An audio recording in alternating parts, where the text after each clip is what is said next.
हिमाचल प्रदेश में मूसलाधार बारिश से भारी नुकसान हुआ है। राजधानी में कई गाड़ियां मलबे में दब गई हैं, कई रास्ते और सड़कें बंद हैं। बारिश का पानी लोगों के घरों में घुस गया है। नगर निगम शिमला के जनसंख्या बहुल वार्ड कृष्णानगर में बीती रात हुई बारिश ने लोगों के घरों तक को प्रभावित किया। जगह जगह भूस्खलन हुआ। मेरा नाम सोनाली सिंह है और मैं कृष्णानगर लालपानी स्कूल के पीछे रहती हूँ यहाँ पर। और यहाँ पे जो जितना भी बारिश का पानी है ये हर बार हर 6 महीने बाद ऐसा ही होता है कि जितना मलबा है लोग इसमें अपना डस्टबिन का कचरा, घर का कचरा इसमें डंप करते हैं।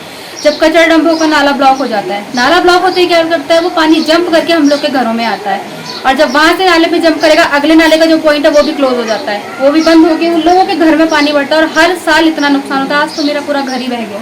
तो जो ऊपर बगीचा है ना, वहाँ पे थोड़ा खुदाई उदाई का काम चला हुआ, तो जब पानी का फ्लो बढ़ा तो वो बह के ही उसमें आ गई। जब वो बही तो और ज्यादा ब्लॉक हो गया नाला मिट्टी की वजह से, तो पानी को निकलने का रास्ता नहीं मिला।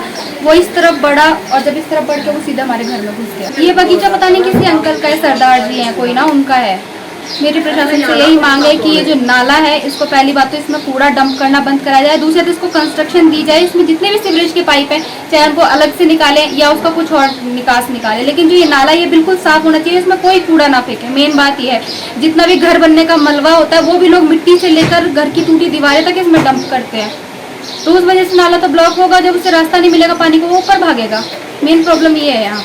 मेरा नाम विमला है जी। हमारी परेशानी है, देखो बारिश आती है तो सारी देखो अंदर भरे हुए हमारे, देखो नदी में का बाहर अंदर भरा हुआ, गच पानी पीने को मिल रहा है। अभी नाला फटा, सारा पानी है। जितनी जोर की बात होती है नाला एकदम से आ जाता। पूरा बड़ा भारी मलबा लग लेने भी आ गए 17 बच्चे मेरे के लगे हुए। यहाँ बहुत ज़्यादा परेशानी होगी। मुझे 4:40 पे सुबह फ़ोन आया स्थानीय लोगों का कि यहाँ ऐसी ऐसी घटना हो गई है। नाले का सारा कचरा कूड़ा यहाँ घरों में चले गया है। कहीं जगह से नाला टूट गया, पानी का इतना प्रेशर था, रात बारिश इतनी हुई है। तो मैं सुबह 4:40 से ही यहीं पे हूँ। स्थानीय लोगों के साथ मैंने वर्क भी किया यहाँ पे। तो ये आप मंजर देख सकते हो, एक मकान की छत निकल गई है, छत गिर गई है। ये सामने से ये नाला टूट गया, रास्ते बंद हो गए, लोगों के घरों में कूड़ा चले गया। उन्होंने अभी तक खुद ही निकाला है। फिर मैंने मेयर साहब को फ़ोन किया और मेयर साहब ने भी मुझे आश्वासन दिया कि मैं अभी भेजता हूँ लोगों को, जो भी है कॉरपोरेशन के सफाई कर्मचारी। तो सफाई कर्मचारी आ चुके हैं, अब कार्य चल रहा है। मेन वजह ये नाले की जो जब चैनलाइजेशन हो रहा था इसमें शटरिंग जो थी वो नहीं निकाली गई है। इस वजह से ये नाला बार बार ब्लॉक होता है। मेरी प्रशासन से यही मांग है नगर निगम से कि इस नालों को प्रॉपरली तरीके से चैनलाइजेशन किया जाए ताकि लोगों को कोई भी असुविधा ना हो। मेरा नाम गौरव सुरसवाल है और मैं यहाँ का निवासी हूँ जहाँ पर ये फ्लड आया है रात को। और जो आप सब देख सकते हैं कि कितने बुरे हाल हो चुके हैं।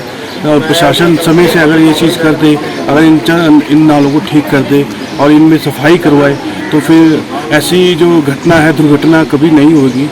और जो है नगर निगम के कर्मचारी समय से आ जाते, समय से पूर्व अगर ये बारिशों के पूर्व कार्य कर दे, अपना कार्य सुचारू रूप से करे तो ऐसी चीज़ें, ऐसे फ्लड, ऐसे नुकसान कभी भविष्य में नहीं होंगे।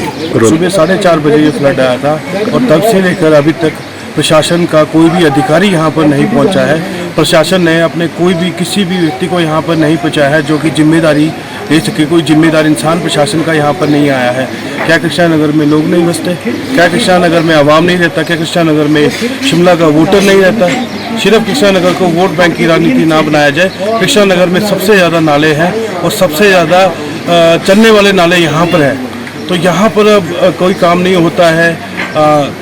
जो स्वास्थ्य अधिकारी हैं वो अलग अलग जगह पे जहाँ पर एक आधा नाला है वहाँ पर जाके काम करवा रहे हैं, पर जहाँ पर काम होना चाहिए वहाँ पर काम नहीं हो रहा है। इस चीज़ को सीरियसली लिया जाए और इस पर काम किया जाए। प्रशासन को आगे आकर इस चीज़ को करना चाहिए। वहीं नगर निगम महापौर ने बताया कि बारिश से शिमला शहर के कई क्षेत्रों को नुकसान हुआ है, जहां इन स्थानों का अवलोकन किया जाएगा। वहीं आगामी परिस्थितियों से निपटने के लिए निगम तैयार है। जी हाँ, मेरे को भी कुछ फ़ोन आए, काफ़ी जगह से, अलग अलग जगह से फ़ोन आए हैं। चाहे छोटा शिमला है, कृष्णानगर है, कसुम्पटी है, 2, 3, 4, 5 जगह से मुझे भी अलग अलग जगह से फ़ोन आते जहाँ रात की बारिश से काफ़ी नुकसान हुआ। और कृष्णानगर में काफ़ी 2-3 मकानों को काफ़ी ज़्यादा नुकसान हुआ है। और मेरी ज़िला प्रशासन से भी बात हुई है। ज़िला प्रशासन ने अभी मौके पर जा कर के 2 जो फैमिलीज़ हैं जिनके मकान टूटे हैं काफ़ी नुकसान हुआ है। उनको फौरी राहत के तौर पर 15-15 हज़ार रुपये के दो चेक भी दिए हैं। और उसके बाद रेवेन्यू का जो हमारा डिपार्टमेंट जाता है वो भी अभी स्पॉट पर गए हैं। उन्होंने EDC से मेरी बात हुई है और SDM साहब से मेरी बात हुई है।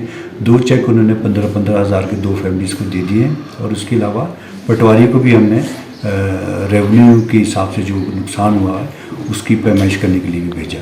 नहीं, बिल्कुल ये बिल्कुल सही बात है, इसमें कोई गलत बात नहीं। मुझे इस चीज़ का आभास है कि ये कृष्णा नगर का जो एक मेन नाले हैं, सबसे ज़्यादा जो ऊपर सबसे ज़्यादा नाले उसी वहीं पर ही पड़ते हैं। और बरसात से शुरू होने से पहले अक्सर ये देखा जाता है कि वो नाले भर जाते हैं और डेब्रीज जो होती हैं, कूड़े के अलावा जो मलबा मिट्टी जो लोगों के द्वारा कई जगह डंप की जाती है, वो मिट्टी जो है वो नालों में आ जाती है। इस वजह से जो है नाला बिल्कुल ब्लॉक हो जाता है और बहुत नुकसान कर जाता है। अक्सर ये पहली बारिश में होता है, लेकिन हमने इस बार थोड़ा सा अर्ली शुरू कर दिया था अपना। जैसे हम अभी बरसात से पहले कुछ स्प्रे का काम करते हैं और झाड़ियाँ काटने का काम करते हैं। जो नाले जहाँ बंद थे उसके काम भी हमारा प्रोग्रेस में चला हुआ है। पिछले दिनों आपने देखा हो कि 2-3 दिन से लगातार हम 4 दिन से अलग अलग वार्ड्स में सफाई का अभियान और जहाँ नालों का सफाई अभियान चल रहा है। तो उसकी हमारी रूटीन की प्रक्रिया है। इस बार ये रात को ये बारिश हुई है, उसका नुकसान भी हुआ है, लेकिन कोशिश कर रहा हूँ मैं कि सब जगह इसका सबको सहायता भी मिले, जो फौरी राहत और डिस्ट्रिक्ट एडमिनिस्ट्रेशन से भी मिली, जहाँ जहाँ बात हुई उनको राहत भी मिल रही है। क्योंकि ये बरसात में नाला जब ब्लॉक हो और मलबा और स्टैक कहीं किया हो, स्टैक मलबा अगर नाले के साथ स्टैक किया हो तो नाले में एकदम से सारा इकट्ठा होकर जाता है और कहीं ना कहीं वो नुकसान करता ही है। और वो वहाँ भी भेजूँगा, जो अपने हमारे जो अधिकारी हैं उनको भी भेजा जा रहा है जहाँ जहाँ। और बल्कि मैं चाहूँगा कि अगर बहुत ज़्यादा हो तो हम लेबर भी हायर कर सकते हैं, क्योंकि बरसात से पहले हमको एक करना पड़ता है, क्योंकि हमारे पास साधन की इतनी कमी होती है। हम कॉन्ट्रैक्ट पे भी हम लेबर को हायर कर सकते हैं ताकि लोगों को उसका सुविधा दी जा सके।